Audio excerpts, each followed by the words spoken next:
মা বাবা যদি মারা যায় তাহলে সন্তানের কি করণীয়? মা বাবা মারা গেলে করণীয় আছে না? অনেক সন্তান আফসোস করে, হুজুর বাবা পাইলাম না, মা পাইলাম না, এখন মা বাবার জন্য কি করতে পারি?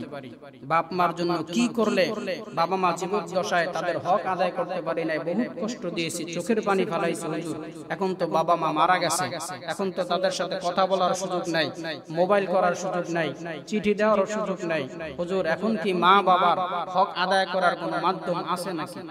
অবশ্যই আছে। মা বাবা মারা গেলে কয়েকটি হক সন্তানের উপরে। এক নাম্বার, সন্তান মা বাবার দাফন কাফন শেষ করা। এক নাম্বার দায়িত্ব কি? মা বাবার দাফন কাফন শেষ করা, গোসল দেওয়া, কাফন পরানো, দাফন করা, এই হলো এক নাম্বার দায়িত্ব।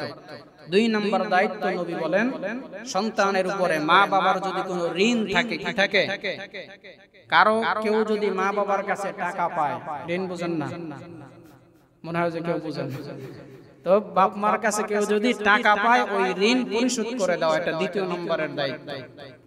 এটা খেয়াল রাখতে হবে। অনেক সন্তানরা আছে এই বিষয়ে গাফলতি করে, না আমরা দিয়া দিব। তিন নাম্বার, মা বাবা যদি কোনো ওসিয়ত করে যায়, কি করে যায়? ওসিয়ত করে গেছে যে ওই মসজিদে কিছু টাকা দিও, অথবা আমার নাতিকে এখান থেকে কিছু সম্পদ দিও, একটা ওসিয়ত জায়েজ ওসিয়ত যদি মা বাবা করে যায়, সন্তানের জন্য দায়িত্ব হলো মা বাবার যদি টাকা পয়সা থাকে তাহলে ওই টাকা পয়সা থেকে 3 নম্বর হক হলো তার ওসিয়তটা পূরণ করা। শুধু টাকা পয়সার ওসিয়ত না, আরো অনেক ওসিয়ত করে যেতে পারে যে বাবা আমি মারা গেলে তোমরা 5 ওয়াক্ত নামাজ পড়ো, হ্যাঁ আমি মারা গেলে তোমার মায়ের সেবা যত্ন করো, অথবা মা মারা গেলে বলে বাবাকে দেখে শুনে রাখো, এরকম বিভিন্ন ওসিয়ত হতে পারে। তো যদি জায়েজ ইসলাম শরীয়ত মতো জায়েজ কোন ওসিয়ত যদি মা বাবা করে যায়, ওই ওসিয়ত পূরণ করা এটাও সন্তানের উপর দায়িত্ব মরার পরে। এরপরে সন্তানের উপর দায়িত্ব হলো মা বাবার জন্য দোয়া করা। কি করা? প্রতিনিয়তই মা বাবার জন্য দোয়া করা। এরপরে দায়িত্ব হলো মা বাবার জন্য দান সদকা করা। এরপরে দায়িত্ব হলো মা বাবার জন্য বিভিন্ন গরিব মিসকিন যারা আছে তাদেরকে খাবার খাওয়ানো, এটাও একটা ইবাদত। কি খাওয়ানো? খাবার খাওয়ানো। এখন তো আপনারা বলেন আমরা হুজুরেরা নাকি খাবার উঠাই দিছি।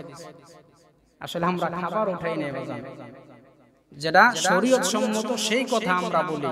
যেমন মৃত্যুর বরণ করার পরে যে খাবারটা আমরা খাওয়াই, ওখানে পুরুষ মহিলা একত্রিত হয়ে যায়, তাহলে বলেন আমরা খাওয়াইলাম সওয়াবের জন্য, পুরুষ মহিলা একত্রিত হয়ে গেল, ব্যাপারটা হইল হারাম, গুনাহ হইল, ওইটা আমরা নিষেধ করি। আলাদা প্যান্ডেল করেন আপনি, মেয়েদের জন্য আলাদা, পুরুষদের জন্য আলাদা প্যান্ডেল করে আপনি খাওয়ান, ভরপুর খাওয়ান। আল্লাহ আপনাকে টাকা দিয়েছে, আপনি কোটি কোটি টাকা খরচ করেন, কোনো নিষেধ নাই, সওয়াব হবে।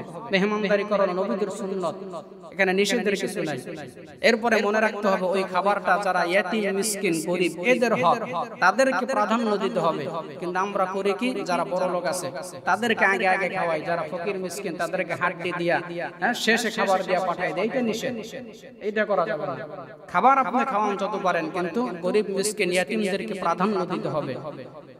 আপনার বড় লোক বন্ধু বান্ধব যা খাবে, ইয়াতীম মিসকিন গরিবরাও যাতে একই সাথে পাশের চেয়ারে বসে একই অধিকার নিয়ে খাইতে পারে, সেটা খেয়াল রাখতে হবে। এরপরে প্রতি শুক্রবার বাবা মার কবর জিয়ারত করা। এরপরে আরেকটা সবচেয়ে বড় দায়িত্ব হলো ছেলে মেয়ে নেককার হওয়া। কি হওয়া? মানে আপনি নিজে ভালো হওয়া, এটাও মা বাবার হক। যেমন আল্লাহর নবী বলেন, যখন কোনো মানুষ মারা যায় তখন 3টা জিনিস তার কবরে পড়ছে, এর মধ্যে অন্যতম একটা হলো নেককার ছেলে সন্তান।